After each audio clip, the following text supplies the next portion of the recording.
Hello दोस्तों, कैसे हैं आप सभी लोग? आज आप लोगों के सामने एक बहुत ही महत्वपूर्ण एक टॉपिक मैं डिस्कस करने जा रहा हूँ और वो इतिहास से जुड़ा हुआ है। अब कहोगे सर आप इतिहास पढ़ाते हैं तो इतिहास से जुड़ा हुआ मुद्दा तो आप डिस्कस करेंगे करेंगे। मेरे पास बहुत सारे छात्रों का मैसेज आए थे।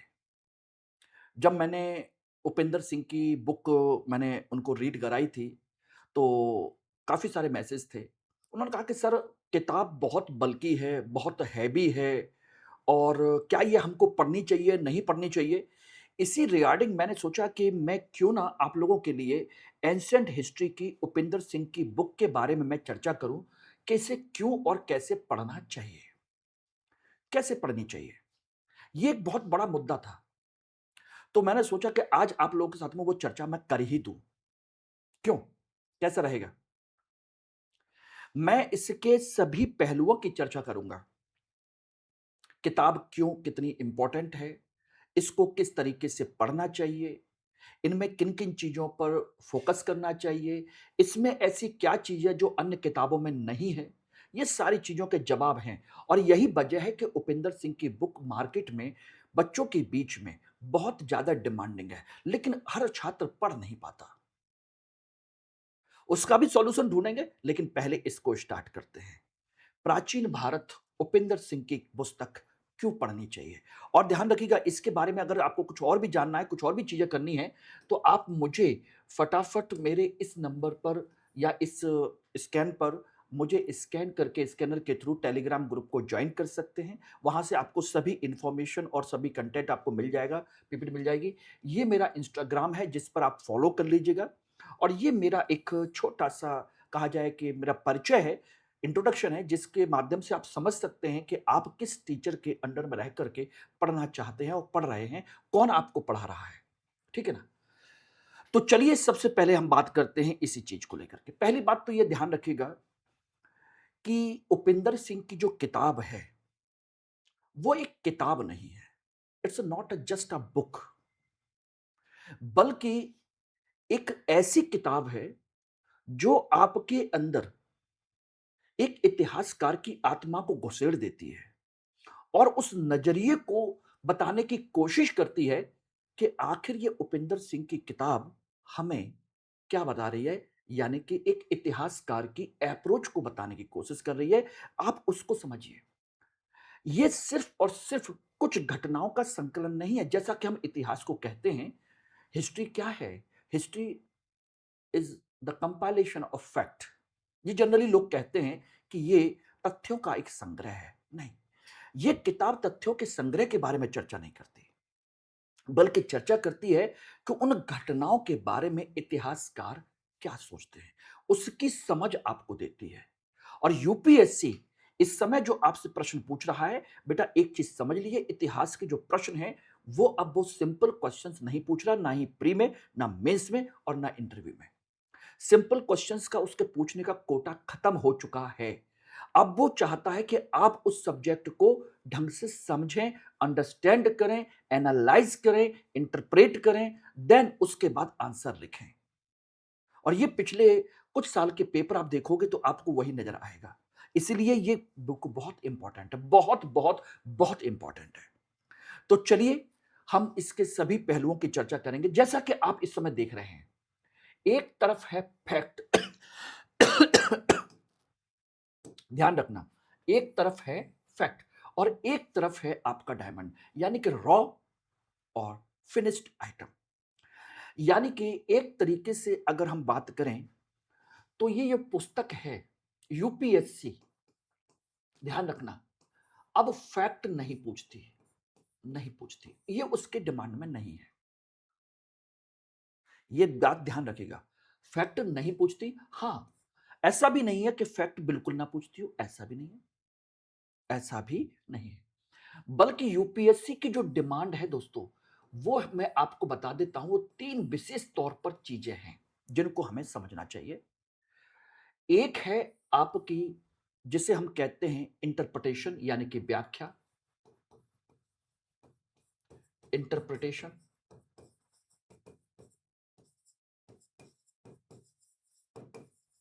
ये रहा नंबर एक, इंटर। इंटरप्रिटेशन, व्याख्या की बात करती है।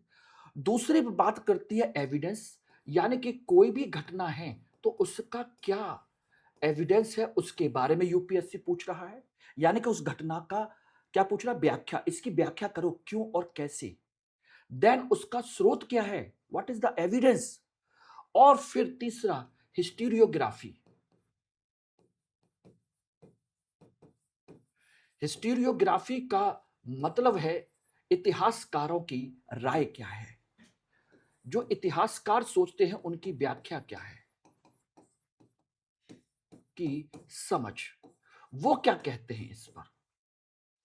इतिहास लेखन जिसे हम कह सकते हैं, जिसे हम कहा जाए तो अलग अलग विचारधारा के लोग जो हैं अपना इतिहास लेखन करते हैं अपनी समझ के आधार पर। तो यूपीएससी की अब जो डिमांड है दोस्तों वो यही है, अब ध्यान रखना। और यही जो डिमांड है इसे सोचिएगा उपिंदर सिंह की जो बुक है ये इसे फुलफिल करती है। उपिंदर सिंह की जो बुक है इसी तरीके से लिखी गई किताब है। पहली बात ध्यान रखिएगा। क्लियर, समझ में आ गया, क्लियर हो गया। अब जो आपको चाहिए उसी तरह की, बाकी अन्य किताबें क्या करती हैं, अन्य किताबें फैक्ट को भर देती हैं। ये रही, आप चले जाइए, बहुत सारी किताबें हैं उनमें फैक्ट भरे मिलेंगे लेकिन वो समझ विकसित नहीं होती। और इस बार का प्री का पेपर देखोगे, मेंस का पेपर देखोगे, इससे पहले के देखोगे, अब उन किताबों से कुछ होने वाला नहीं है। पहली चीज। दूसरी चीज अब आ जाइए इसके बाद में, वो है स्रोत। यूपीएससी की जो डिमांड है यूपी, वो स्रोतों पे बात करती है, सोर्सेस पर, सोर्स बेस्ड स्टडी पे फोकस करती है कि भाई हिस्ट्री है लेकिन उसका एक्चुअल सोर्स क्या है वो बताइए।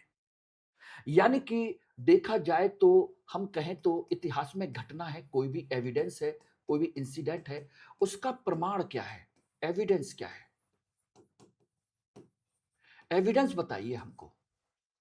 व्हाट इज द एविडेंस, जो आप कह रहे हो कि हाँ ये ऐसा हुआ था, व्हाट इज द एविडेंस। और एविडेंस इस बुक में आपको, जब कोई घटना पढ़ोगे तो भैया उसके बारे में एविडेंस तो आपको पता होना चाहिए ना, कि हमने कह दिया कि अशोक महान था, व्हाट व्हाई, कैसे, क्यों था महान, कैसे कह सकते हो, अब उसके बताओ कैसे, किन कहां से उसकी जानकारी मिल रही है। तो इसमें उसके देखिए इंस्क्रिप्शंस आपको मिलते हैं और इनकी चर्चा आपकी प्रॉपर तरीके से की गई है, प्रॉपर वे में इनकी जो चर्चा है इस बुक में की गई है, इंस्क्रिप्शंस यानी कि अभिलेखों के बारे में, ठीक है ना। आपके और देखिएगा आपके आर्कियोलॉजिकल एविडेंसेस हैं, जो भी आपके प्रातात्विक स्रोत हैं उनका पूरा विवरण दिया गया है। फॉरेन ट्रेवलर्स हैं, विदेशी यात्री हैं,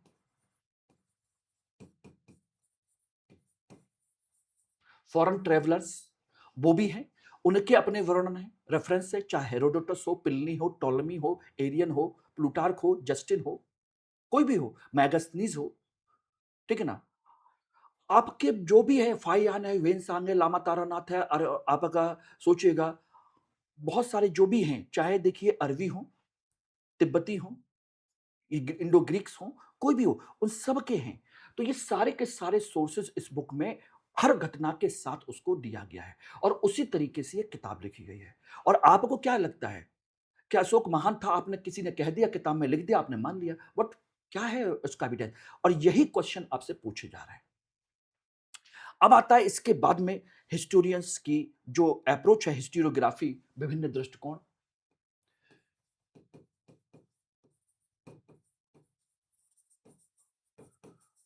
इतिहासकारों की राय क्या है, की राय यानी उनकी समझ क्या है। तो अब आपको क्या करना है, यूपीएससी भी ध्यान रखिए उसी तरीके से। अब आपसे ये नहीं पूछ रही कि घटना क्या थी, ओके, यूपीएससी की जो डिमांड है वो घटना या एविडेंस या जो कुछ भी है, घटना क्या है वो नहीं जानना चाह रही। घटना तो पता होना ही चाहिए लेकिन इस घटना के बारे में इनकी राय यानी इनके जो व्यूज हैं वो भी पता होना चाहिए, जस्ट मैं कहूं कि हड़प्पा सभ्यता में जो राजनीतिक व्यवस्था है वो लोकतांत्रिक थी। क्या मान सकते हो? नहीं। जो एविडेंस मिले हैं उसके आधार पर अलग अलग लोग कहते हैं कि इसके ये एविडेंस है, ये स्वरूप है उसका। जैसे अभी मैंने एक वीडियो लिया था आप लोगों से, नर्तकी की मूर्ति वाला, जो मोहनजोदड़ो से मिली है। कुछ लोग कहते हैं कि ये देवी पार्वती की प्रतिमा है। कुछ लोग कहते हैं कि ये एक दरबार में नाचने वाली नर्तकी की मूर्ति है। ये अलग अलग इतिहासकारों ने अपनी अपनी तरीके से इसमें कहा। तो यानी कि एक तरीके से व्यूज है, तो इसका मतलब क्या है कि आपको कंपेरेटिव स्टडी पता होना चाहिए। कंपेरेटिव स्टडी, कंपैरिजन, तुलनात्मक अध्ययन प्रॉपर तरीके से होना चाहिए। यस। और ये किताब ये नहीं कहती कि घटना क्या है, ये किताब बताती है कि इसमें इतिहासकारों के राय क्या है, और अपना भी मत बताती है। उपेंद्र सिंह जो हैं वो खुद अपनी बुक के बारे में लिखती हैं, अपनी राय देती हैं कि ये एक्चुअल में है क्या। ध्यान रखना। तो सहमति क्या है, असहमति क्या है, मान्य मत क्या है, ये सारी बातें वो खुद कहती है। यानी कि एक तरीके से वो किसी घटना पर आपके अपने डिबेट को बताती है।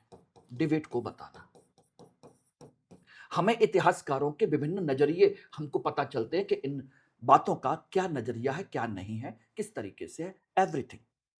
बताइए, बात समझ में आई कि नहीं आई? क्यों पढ़ना चाहिए, कैसे पढ़ना चाहिए? और इसी तरीके से एक चीज और समझ लीजिएगा, बहुआयामी दृष्टिकोण, मल्टीपल जो है, तो इसका मतलब जब इसका कोई भी घटना होती है, इंसिडेंट होता है, जो भी इंसिडेंट है, जो भी घटना है, उसके कई सारे पक्ष, मल्टी डायमेंशन अप्रोच हमको मिलती है। मल्टी डायमेंशनल अप्रोच, ये रही मल्टीपल इंटरप्रिटेशन। बहुत सारे उसके पक्ष हमको दिखाई देते हैं। जैसे हम कहें सिंधु घाटी सभ्यता के बारे में कहें, क्या वहां पर राजतंत्र था, लोकतंत्र था, गणतंत्र था, व्यापारिक तंत्र था, पुरोहित तंत्र था, कैसा था, सेंट्रलाइज था, डिसेंट्रलाइज था? अब जो एविडेंस मिले उसके अनुसार विभिन्न लोगों ने अपनी अपनी बातें कही, सारी चीजें हम देख सकते हैं। कुछ लोग कहते हैं कि सिंधु घाटी सभ्यता के बाहर के लोगों ने आके बसाया, हम लोग कहते हैं कि नहीं, यहां के लोगों ने बसाया। उसके हमारे पास प्रूफ है। तो कई सारे डायमेंशन मिलते हैं। अशोक महान था, ओके। कोई कहता है कि नहीं, अशोक महान नहीं था, उसने तो राजनीतिक तौर पर अपने धम्म का प्रयोग किया था। वो इतिहासकार की दूसरी अप्रोच है, और इसी अप्रोच पर यूपीएससी आपसे पूछ रहा है क्या है। चाहे देखिए एंशियंट हो, मिडेबल हो, मॉडर्न हो, कोई भी हो, हिस्टोरियंस के स्टेटमेंट, हिस्टोरियंस के व्यूज ही आपसे पूछे जाते हैं। जैसे कहा जाए कि एक तरीके से कि महात्मा गांधी ने, हालांकि मैं ये तो एंशियंट की बात कर रहा हूं, लेकिन एग्जाम्पल में एक देने की कोशिश कर रहा हूं। महात्मा गांधी ने खिलाफत आंदोलन का समर्थन किया, तो कुछ लोग कहते हैं कि खिलाफत गांधी उस समय सांप्रदायिक हो गए थे। कुछ लोग कहते हैं कि नहीं थे। कुछ लोग कहते हैं कि थे। कुछ लोग कहते हैं गांधी जमींदार समर्थक थे, किसान विरोधी थे। कुछ लोग कहते हैं कि नहीं, ऐसा नहीं था, वो तो राष्ट्रवादी थे। कुछ लोग कहते हैं गांधी निम्न जाति के समर्थक नहीं थे, बस केवल उनका उपयोग करना चाहते थे। ये सबके अपने अपने पक्ष हैं, और जब तक इन पक्षों को नहीं जानोगे, आप इतिहास नहीं समझ पाओगे। और ये किताब एंशियंट के मामले में हर पहलू को बताती है, एवरी टाइप ऑफ डायमेंशन। बात समझना। इसके अलावा ये आपको आर्कियोलॉजी के बारे में बताती है कि आर्कियोलॉजी की जो अप्रोच है पुरातत्व की, ध्यान रखना, पुरातत्व, उसके बारे में भी सब कुछ आपको बताती है कि कैसे कैसे क्या क्या चीजें कहां कहां से किस किस लेयर पर क्या क्या मिला, और उसका इंटरप्रिटेशन देती है। और आप ध्यान रखिएगा, जो आपका एंशियंट इंडिया है, एंशियंट इंडिया के जो सोर्सेज हैं, वो लगभग 70% जो बेस बना हुआ है वो आर्कियोलॉजी से बना हुआ है। 70% बेस है ये इसका। चाहे इंस्क्रिप्शंस हो, चाहे आपकी कहा जाए तो नगर हो, स्थापत्य हो, ठीक है ना, आपकी मूर्ति कला हो, चित्रकला हो, पेंटिंग हो, ठीक है ना, कोई भी चीज हो, बर्तन मिले हैं, बहुत सारी चीजें मिली हैं, एविडेंस मिले, ये सब हैं, मृदभांड से लेकर के सारी चीजें। तो आर्कियोलॉजी में आपके ऑल सोर्सेस को इसमें इंक्लूड किया गया है और उन सोर्सेस से जो कुछ भी मिल सकता है, एवरीथिंग, वो उपिंदर सिंह ने अपनी बुक में लिख करके, बता करके हर चीज का डायमेंशन आपको दिया है। इसलिए एक साधारण किताब नहीं है, यह केवल फैक्ट नहीं है my dear, it is not a fact. हर घटना के पीछे का उन्होंने सोर्स दिया है, चाहे लिटरेरी सोर्स हो, आर्कियोलॉजिकल सोर्स हो या कोई भी हो। स्पेशली आर्कियोलॉजी के बारे में तो उन्होंने प्रॉपर तरीके से। चौथा, उन्होंने मैप के बारे में, मानचित्र और सटीकता, इसमें आपको प्रॉपर तरीके से मैप को बहुत अच्छे तरीके से एनालाइज करके आपको दिया गया है, ठीक है ना।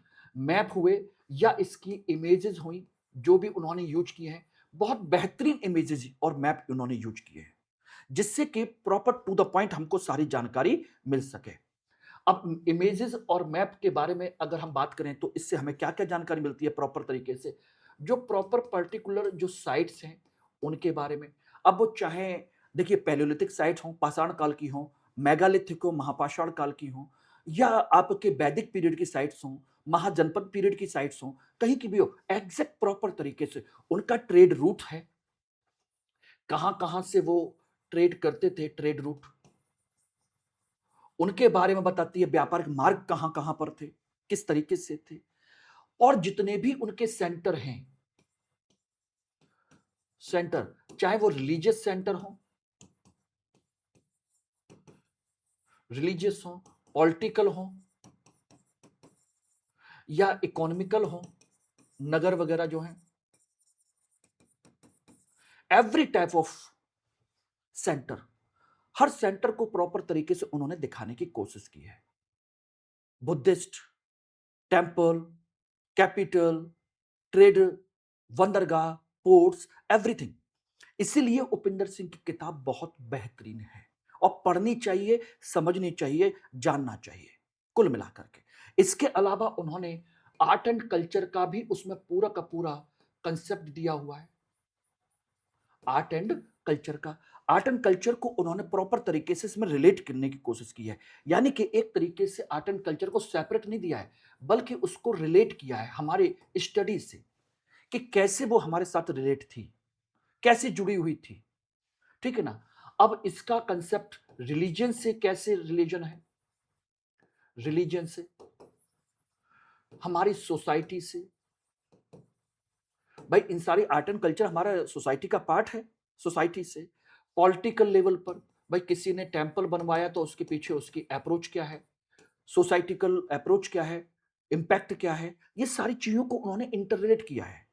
और यही पूछा जाता है, अगर आप ध्यान दोगे तो एक क्वेश्चन बनता है, दक्षिण भारत के मंदिरों की अर्थव्यवस्था में भूमिका को स्पष्ट कीजिए, define the role of temples in the economy in South India, या South Indian temples role in economic development, क्या रोल था उनका, या सोसाइटी को रेगुलेट करने में आपके टेम्पल्स के क्या रोल था, क्या भूमिका थी।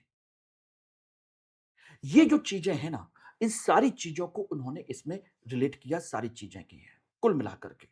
और इसी तरीके से अगर हम बात करें तो वो हमारे उस समय के, सोचिएगा, हमारी सोसाइटी, हमारी इकोनॉमी, हमारी पॉलिटी, हमारी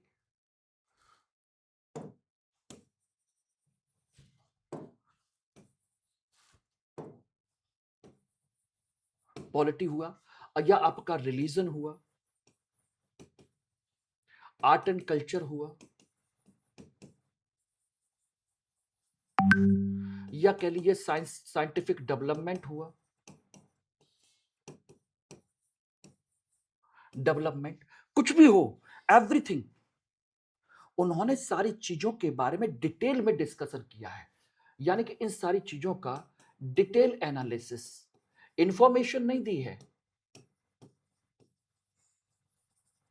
डिटेल एनालिसिस है, विस्तृत विवरण, विस्तृत विश्लेषण, विस्तृत उसकी व्याख्या की है, ये समझ लेना। और तो और अगर कहीं पर कोई भी हिस्टोरिकल डिबेट भी है, वो भी उन्होंने उसमें दिया है।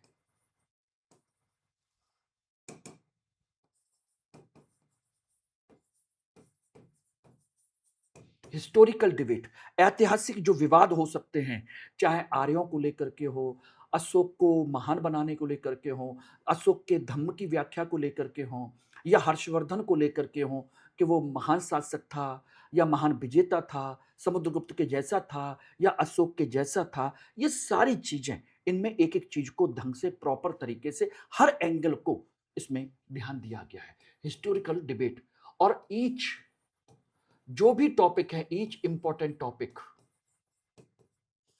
जो भी इंपॉर्टेंट टॉपिक हो सकते हैं, चाहे आर्यों के स्वदेशीकरण को लेकर के हो या आर्यों के विदेशी को लेकर के, सिंधु घाटी सभ्यता की स्वदेशी उत्पत्ति को लेकर के हो या विदेशी आक्रमणकारियों के, विदेशियों के माध्यम से, उसका डीएनए हो या आपका कुछ भी हो, everything, every type of information, every type of study Upendra Singh ने अपनी बुक में दी है।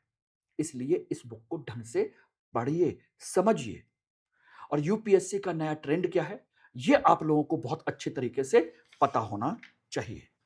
ये ध्यान रखना, यूपीएससी का ट्रेंड है कि भाई नए रुझान, कि वो एनालिसिस चाह रहा है। एनालिसिस, कि भाई आप किसी भी टॉपिक की पूरी व्याख्या को समझें, उसके हर एंगल को समझें, और उस मामले में उपेंद्र सिंह की बुक आपको देती है। ठीक ना। न्यू जो थ्योरीज हैं उनके बारे में बता जानता है। यूपीएससी चाहती है कि न्यू थ्योरीज आपको पता होना चाहिए। बुक न्यू थ्योरी आपको देती है। पुरानी किताबों में क्या मिलता है, पुरानी अप्रोच, पुरानी एक्सकेवेशन, पुराने सोर्सेस, पुराने जो एविडेंस है, बस उतना ही। ये सब कुछ आपको दे रहा है इस बुक में, सब कुछ है। न्यू थ्योरीज हैं, या आपके कहा जाए कि जो न्यू अप्रोच है वो भी आपको बता रही है। और यूपीएससी ये आपसे चाहता है कि न्यू अप्रोच के अकॉर्डिंग आप लोगों को प्रॉपर स्टडी कराई जाए। इसलिए पता होना चाहिए कि क्या क्या चीजें हैं, कैसे कैसे है, सारा का सारा कंसेप्ट और इंटर रिलेशन, आपस में इंटरेक्शन। क्लियर हो गया।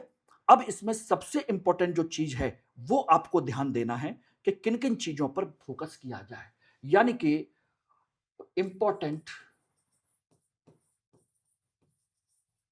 टॉपिक्स एंशिएंट के, जिन्हें आपको फोकस करना है स्टडी के लिए। तो ध्यान रखिएगा, इसमें पॉलिटिकल हिस्ट्री को छोड़ करके आपको जितना भी है, देखिए सोसाइटी, किसी भी टॉपिक की, किसी भी चैप्टर की सोसाइटी, आर्ट एंड कल्चर, आपका साइंस, आपका देखा जाए तो इकोनॉमी, ये मेजर फोकस एरिया है इकोनॉमी वगैरह, जहां पर आपसे सबसे ज्यादा क्वेश्चन पूछे जा रहे हैं इकोनॉमी में। जैसे आपके कॉइन्स हुए या कैलकुलेशंस हुई, स्क्रिप्ट हुई, लिटरेचर वगैरह है, ये सारी चीजें आपसे पूछी जा रही हैं, और इनमें इन सारी चीजों पर प्रॉपर तरीके से फोकस किया गया है। जैसे क्वेश्चन, अब आपसे राजा महाराजा कहानियां नहीं पूछी जा रही, न प्रशासन के जो मंत्री मंत्री उनके नाम पूछे जा रहे हैं, वो होंगे लेकिन लिमिटेड हैं, वो लिमिटेड हैं, ऐसा नहीं है कि नहीं होंगे। तो बात क्लियर हो गई कि नहीं हो गई। तो इस तरीके से हम देख सकते हैं। तो सामान्य पुस्तक में क्या है, तथ्यों का संग्रह है, निष्कर्ष बताती है कि भाई उनका कंक्लूजन क्या है, एकल दृष्टिकोण है, सिंगल अप्रोच है। बट उपेंद्र सिंह साक्ष्यों का विश्लेषण करती हैं, प्रमाण पूछती है कि ठीक है भाई तुम जो कह रहे हो कि ऐसा है तो बताइए प्रमाण क्या है, एविडेंस क्या है, प्रूफ पूछती है। विभिन्न व्याख्याएं, किसी एक चीज की व्याख्या इसमें नहीं है। अब बात आती है कि इसको पढ़ा कैसे जाए, किस तरीके से पढ़ा जाए, मैं उस पर आपको चर्चा करता हूं। How to read, how to read, कैसे इसको पढ़ा जाना चाहिए, किस तरीके से पढ़ा जाना चाहिए, क्योंकि ये थोड़ी सी लेंथी और टिपिकल तो है ही, तो आपको फोकस तो करना पड़ेगा। देखिए, पहली बात तो मैं जो आपको बताने जा रहा हूं, ध्यान रखिएगा। नंबर एक, बिल्कुल स्टार्टिंग से पूरी किताब पहले चैप्टर से नहीं पढ़ना है, यानी कि देखा जाए तो इसमें आपको जो फोकस करना है, सबसे पहले इसकी एक स्टोरी लाइन आपको क्लियर होनी चाहिए। अगर स्टोरी लाइन क्लियर नहीं है तो ये बुक आपको समझ में नहीं आएगी। तो पहले अपने दिमाग में एक स्टोरी फ्रेम कीजिए, चाहे वो एनसीईआरटी से या कहीं से भी, उसका बेस क्लियर होना चाहिए, नंबर एक। दूसरा, इसमें एक चीज और होनी चाहिए इस बुक को रीड करने से पहले, वो है टाइमलाइन। टाइमलाइन यानी किस समय पर कौन सा काल था, कैसा काल था, कौन सी घटना किस किस पीरियड की है, तो मोटे मोटी एक आइडिया आपके पास होना चाहिए।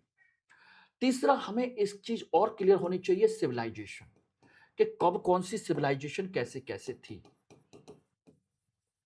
सिविलाइजेशन, तो ये जो बेस है, ये सबसे पहले आपका बेस क्लियर होना चाहिए।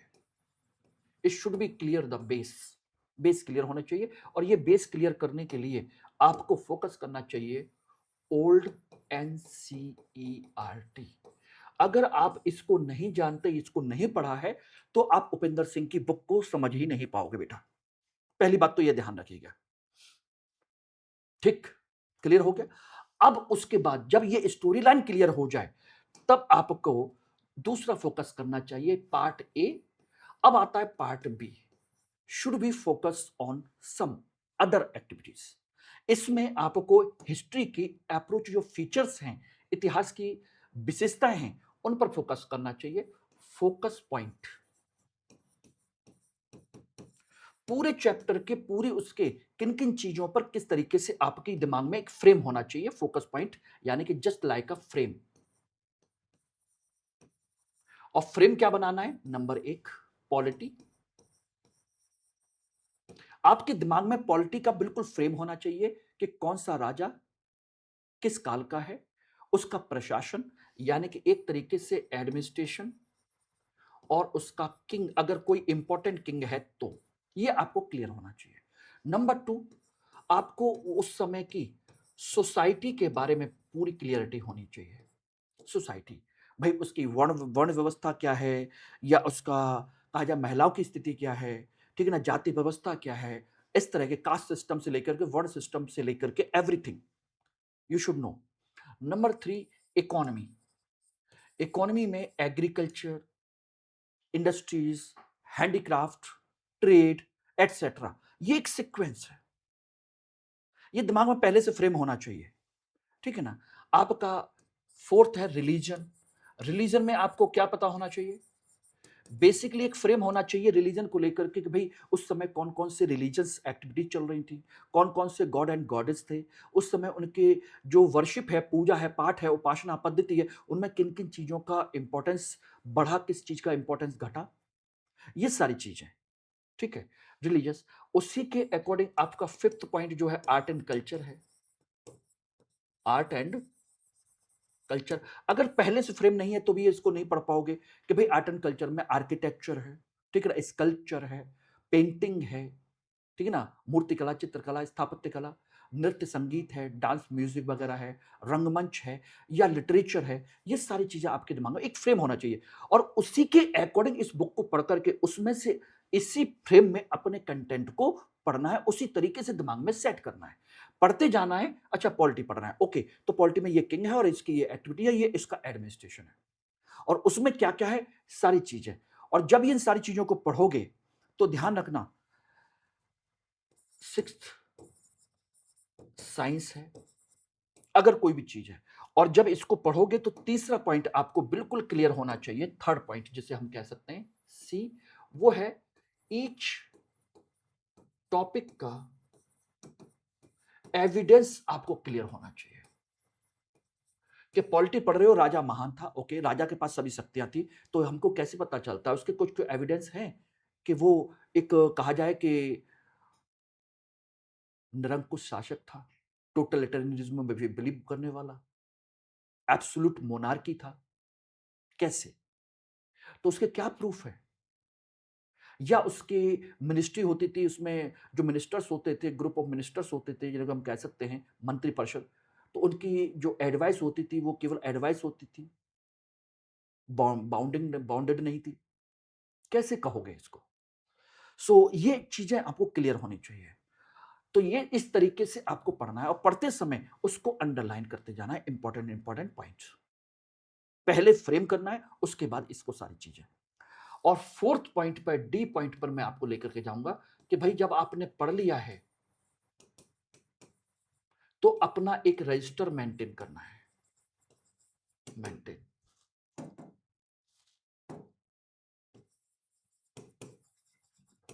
मेंटेन, रजिस्टर को मेंटेन करना है, ये ध्यान रखना। बिना लिखे आप कुछ नहीं कर सकते। कोशिश करिए कि रजिस्टर मेंटेन करते समय आप फ्लो चार्ट यूज करें, फ्लो चार्ट बनाएं, ठीक है ना? ये भी कर सकते हो। आप टाइमलाइन बना सकते हो, टाइमलाइन बना सकते हो, मैप यूज कर सकते हो, माइंड मैप यूज कर सकते हो, माइंड मैप एरो बना करके कि ये था और ये नहीं था। जैसे मैंने ये बना दिया, एक तरीके से ये माइंड मैप ही है। इस तरीके से रजिस्टर मेंटेन करना, उसमें flow chart, timeline, map, mind map, ये एक फ्लो चार्ट है एक तरीके से। तो इस तरीके से आपको करना है। Then after E point, fifth point जिसे हम कह सकते हैं, वो है आपके PYQs. That is the PYQs. Without PYQ analysis you can't read and you can't get the correct information. आपको कौन सी इंफॉर्मेशन कैसे गैदर करनी है, किस तरीके से करनी है, किस पर फोकस करना है, ये आपको पीवाईक्यू एनालिसिस बताएगा। 10 टू 15 ईयर के 10 जो पीवाईक्यूज हैं आपको क्लियर होने चाहिए, और इतने में आपका काम चल जाएगा। अब बताइए आपको मेरी ये क्लास समझ में आई या नहीं आई? अच्छे तरीके से कर लीजिए, आपका काम हो जाएगा। बाकी किसी तरह की कोई प्रॉब्लम हो तो मेरा ये टेलीग्राम नंबर है, इसको जरूर ज्वाइन कर लीजिएगा। टेलीग्राम ये है, तो इसको आप ज्वाइन कर लीजिए, आराम से आपको सारी चीजें मिल जाएंगी। Thank you very much.